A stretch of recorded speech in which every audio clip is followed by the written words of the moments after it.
Así que hoy vamos a continuar nuestro estudio sobre todo lo que Jesús enseñó. Y hemos estado repasando el Evangelio de Mateo. Y hoy llegamos a Mateo capítulo 8, versículo 14. Mateo 8, versículo 14. Jesús había llegado a casa de Pedro y vio a la suegra de éste postrada en cama con fiebre. Y él le tocó la mano y la fiebre la abandonó. Y ella se levantó y le sirvió. Esta es una hermosa ilustración de lo que debe ser el resultado de que el Señor nos toque. Aplica esto a tu propia vida. Estamos enfermos de pecado, pero Jesús viene, nos toca, nos levanta y nos libra de eso. Y dice que tan pronto como se levantó, ella no esperó. Inmediatamente empezó a servirle. Esa es una hermosa imagen de cómo debe ser cada vez que el Señor nos toca, o de los problemas en los que hemos estado. Al anochecer, corrió la noticia de que Jesús había venido y había sanado al instante a la suegra de Pedro. Y la noticia corrió de boca en boca y le trajeron muchos endemoniados. Y él expulsaba a los espíritus con una sola palabra y curaba a todos los enfermos, para que se cumpliese lo que fue dicho por medio del profeta Isaías, verso 17, diciendo que él mismo tomó nuestras dolencias y llevó nuestras enfermedades. Ahora bien, hay varias cosas que podemos aprender aquí en relación con lo que Jesús enseñó. No solo, como he dicho, con sus palabras, sino con su vida. Aquí dice que le trajeron a muchos, y si te fijas en el pasaje paralelo de este incidente en el Evangelio de Lucas, cuando comparamos escritura con escritura, se aprende algo que no se menciona en una escritura. El mismo incidente se repite en Lucas 4, verso 40. Y allí dice que impuso las manos sobre cada uno de ellos. Fueron traídas muchas personas. Aquí dice que fueron traídos muchos endemoniados y enfermos. Y en lugar de hacer una oración colectiva por todos ellos, dice que impuso las manos sobre cada uno de ellos individualmente. Eso es porque él quería que cada persona sintiera que Dios estaba interesado en cada uno de ellos personalmente, que Él les daba un toque personal. Y la otra cosa que notamos aquí es que no solo fue el 1% que fueron sanados, como muchas personas afirman estar imitando el ministerio de sanidad de Jesús. Fíjate en esto, que todos fueron sanados. Él sanó a todos. TODOS. Todos los enfermos fueron curados. Este es el ministerio que vemos que Jesús realizó. ¿Por qué fue eso? ¿Y por qué no vemos ese tipo de cosas hoy en día? El principio es lo que vimos antes. ¿Cómo has creído? Tenemos que reconocer que Jesús tenía una fe total y ninguno de nosotros tiene la fe que Él tenía. Debemos ser muy humildes para reconocerlo. Recuerdo una vez cuando fui llamado por una familia para ir a orar por su hija que estaba enferma.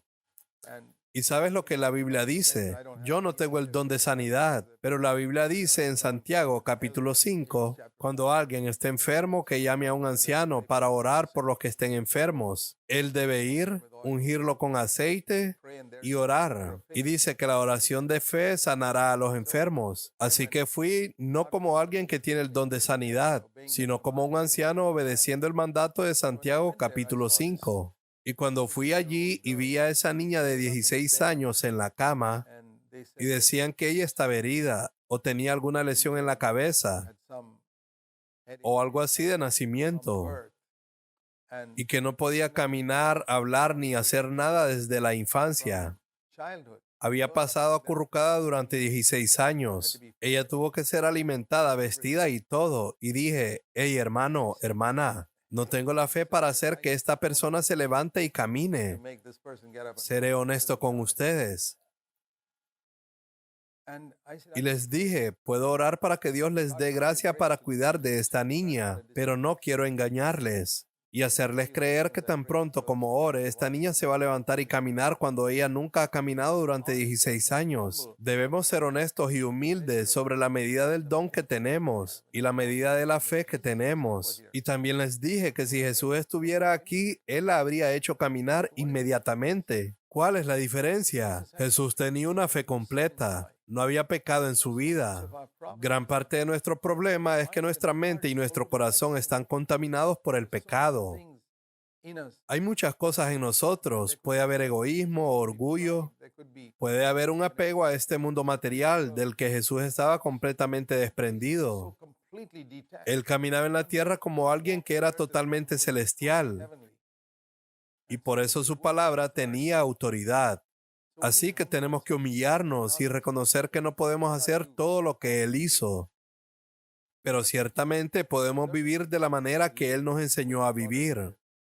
No hay duda de eso porque Él nos da la provisión para ello. En otras palabras, podemos seguirle en su vida, pero no necesariamente en su ministerio. Necesitamos distinguir entre estos dos. Cuando Jesús dijo, sígueme, y como Pablo dijo en 1 Corintios 11, verso 1, sígueme así como yo sigo a Cristo. Y en Filipenses 3, verso 17, hermanos, sed imitadores míos y observad a los que andan según el ejemplo que tenéis en nosotros. Hay ejemplos hoy en día de personas que están tratando de seguir los pasos de Cristo. Y cuando Jesús nos dijo que le siguiéramos, no nos estaba diciendo que le siguiéramos en su ministerio. Es muy importante entender eso, sino en la forma como Él vivió. Debemos caminar como Jesús caminó, pero no podemos servir con los mismos dones que Él tenía. Él tenía todos los dones, pero hoy el cuerpo de Cristo es mucho más grande. Cristo en el cuerpo estaba completo, pero ahora los dones están distribuidos. Así que ninguno de nosotros debe sentirse condenado cuando ora por los enfermos y alguien no se sana. Todavía podemos caminar como Jesús caminó. Así que cuando Jesús nos decía que lo siguiéramos, nos estaba diciendo que le siguiéramos en su vida. Tenemos que distinguir entre vida y ministerio. Quiero decir, el ejemplo más claro es que no podemos seguir a Jesús en su ministerio. El hecho es de que Él murió por los pecados del mundo. ¿Podemos seguirle en ese ministerio? Obviamente que no.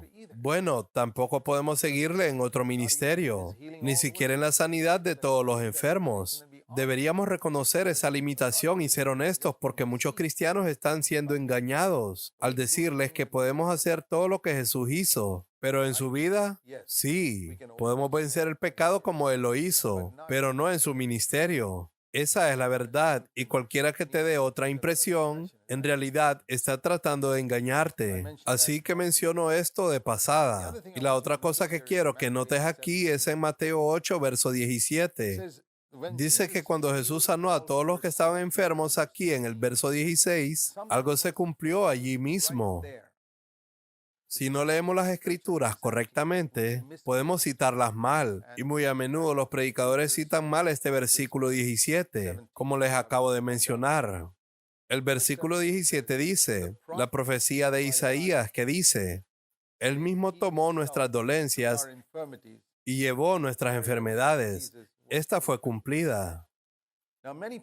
Y muchas personas aplican eso a la cruz y dicen que en la cruz Él tomó nuestras dolencias y llevó nuestras enfermedades, y eso se cumplió allí. ¿Es eso lo que dicen las Escrituras? No, debemos seguir las Escrituras al pie de la letra.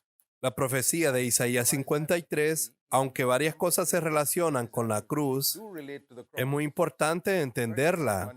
Quizás deberíamos volver a Isaías 53, a comprobar y te mostraré algo para que no creamos en una falsa enseñanza. Si no entiendes la verdad, puedes caer en la esclavitud, pero si entiendes la verdad, te hará libre. Isaías 53 dice que creció ante él como vástago tierno. Versículo 2. Eso no fue en la cruz, eso fue en Nazaret. y fue despreciado y rechazado por los hombres. Verso 3. Eso fue durante toda su vida, no fue en la cruz. Fue varón de dolores, habituado al sufrimiento. Todos evitaban mirarlo. Fue despreciado y no lo estimamos. Así que todo Isaías 53 no está relacionado con la cruz. Parte de ello se relaciona con otro aspecto de su vida. Fue maltratado y humillado, ni siquiera abrió su boca. Cuando pasó eso no estaba en la cruz. Eso fue cuando él estaba siendo juzgado en la corte. Y muchos versos como ese. De la misma manera que este versículo, él mismo tomó nuestras dolencias y cargó nuestras enfermedades, que está aquí en Mateo 8, verso 17, que es una cita de Isaías 53, verso 4. Eso no se cumplió en la cruz. Como dije, todo en Isaías 53 no se cumplió en la cruz. Algunas partes se cumplieron en otros momentos de su vida. Y este es uno de esos versículos que se cumplió en otro momento. No hay ningún versículo que diga que Cristo tomó nuestras enfermedades con Él en la cruz, aunque esa es una creencia muy popular, particularmente en los círculos carismáticos y pentecostales. Pero mira a través de las Escrituras y ve si puedes encontrarlo en alguna parte del Nuevo Testamento. Es increíble la cantidad de cristianos que creen cosas que no están escritas en la Biblia, solo porque algún predicador les ha lavado el cerebro. Leamos las Escrituras correctamente. Cuando dice el Nuevo Testamento que este versículo del Antiguo Testamento, Él mismo tomó nuestras dolencias y cargó con nuestras enfermedades, ¿cuándo se cumplió eso? Años antes de que Jesús fuera al Calvario. Aquí en Mateo 8, cuando sanó a todos los enfermos y se cumplió esta escritura. Aquí mismo. Él mismo tomó nuestras dolencias y cargó con nuestras enfermedades. ¿Y a qué se refiere? No se refiere a que tomó nuestras enfermedades en la cruz. Se refiere al hecho de que aquí había un montón de gente enferma. Y Él las tomó y se las llevó. Les quitó sus enfermedades y dolencias. Se las llevó y todos quedaron sanados. Ese es el cumplimiento de este versículo. ¿Eso significa que no podemos orar por sanidad? Por supuesto que podemos orar por sanidad. Podemos orar por cualquier cosa que nos ayude a servir mejor a Dios. Yo mismo oro por salud cada vez que estoy enfermo. Y he encontrado que muchas veces Dios me ha sanado. Así que no significa que vayamos a tener una salud perfecta. No significa que cuando tengas 70 años tendrás la salud de una persona de 25 años. Desde luego que no. Podemos pedirle a Dios que nos sane, pero la cuestión es esta. No puedo pedirle a Dios que me quite todas las enfermedades de la misma manera que puedo pedirle que me libre de todos los pecados. Es muy importante entender esto porque hay mucha confusión al respecto. Cristo murió por nuestros pecados. Esa es una enseñanza muy clara en la Biblia. Y no hay un verso que diga que Cristo murió por todas nuestras enfermedades. Si existiera tal versículo, entonces tendríamos todo el derecho de pedirle al Señor que tome todas las enfermedades. Y por enfermedad me refiero a la mala visión. Entonces no usaría anteojos o a la pérdida del cabello. Ese es otro tipo de enfermedad. Ninguno de nosotros sería calvo. Tenemos que ser honestos y reales. Muchos cristianos no aman la verdad. Por eso Dios permite que sean engañados. Quiero que conozcas la verdad en esta área para que no te dejes engañar. Ahora te diré por qué esto es importante. Suponiendo que le dijeras a un inconverso, Cristo puede quitar todos tus pecados y Él puede curarte de todas tus enfermedades.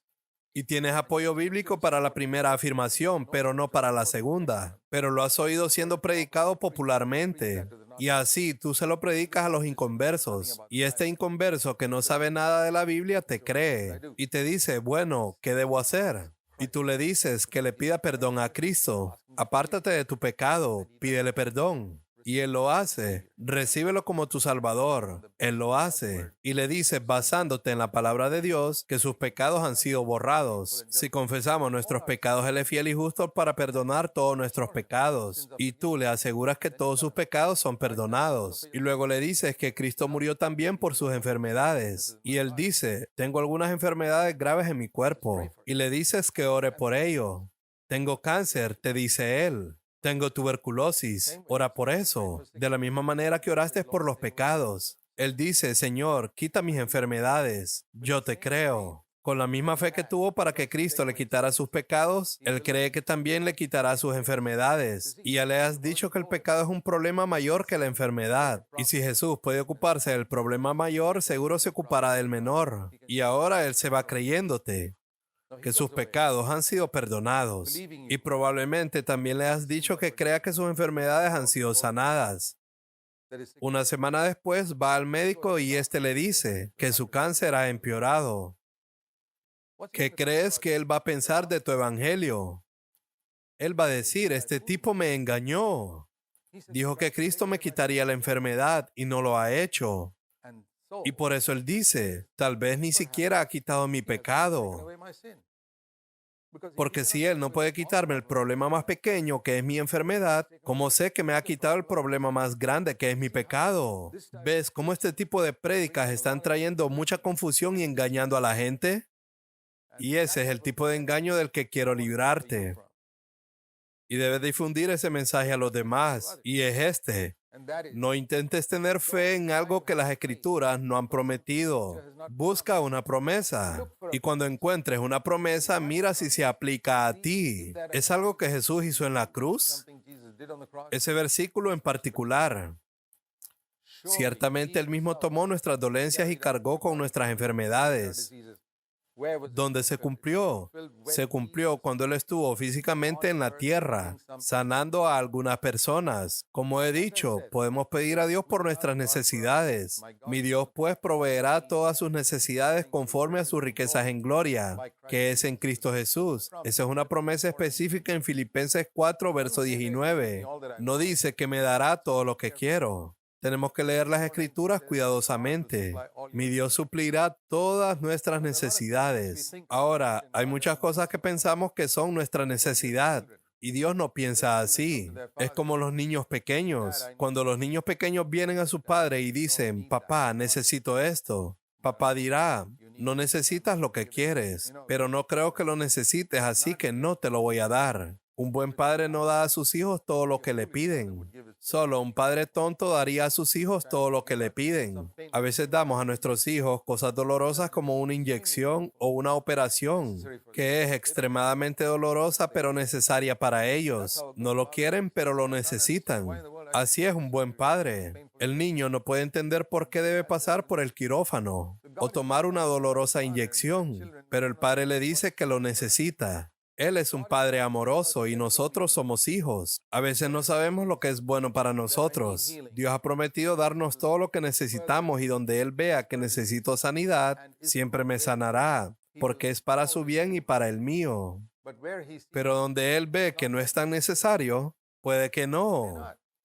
¿Sabes? He descubierto que Dios me permite pasar por ciertas dificultades en la tierra para que pueda entender las dificultades que otras personas están pasando. Si con la oración podemos escapar de cada problema, de cada dificultad, de cada enfermedad, de cada prueba, será muy difícil tener compasión de otras personas que tienen que pasar por esas cosas. Recuerdo hace algunos años cuando estaba en medio de una conferencia. Estaba predicándole a los jóvenes. Y tuve que cambiar mi boleto de tren y tuve que ir a la estación de tren para hacer eso. Eso fue hace más de 40 años.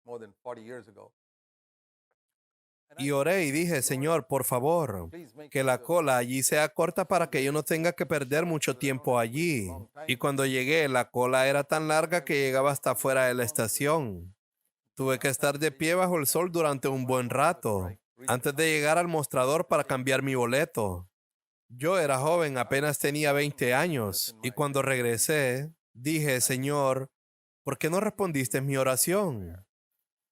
Y recibí una palabra del Señor en un momento que realmente nunca he olvidado. Y el Señor me dijo, si te libero de todos los problemas que los demás ciudadanos enfrentan, nunca serás capaz de empatizar con ellos. Nunca serás capaz de entender por lo que pasan. Hay muchas oraciones tuyas que voy a responder, pero hay algunas que no voy a responder, porque quiero que experimentes lo que otros pasan.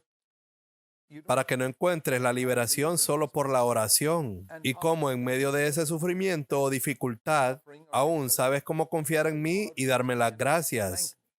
Esa fue una lección que nunca he olvidado. Cuando he viajado en trenes que están llenos y me he enfrentado a otras dificultades a las que nos enfrentamos aquí en la India, yo digo, Señor, gracias. Puedo entender lo que otras personas están pasando y por lo tanto puedo simpatizar con ellos. Así que recuerda que si Dios no cura tu enfermedad o Dios no resuelve algún problema tuyo o algún problema físico, es porque Él quiere que tú entiendas por lo que otras personas en tu país pasan, para que puedas tener una manera más comprensiva de acercarte a ellos para ministrarles.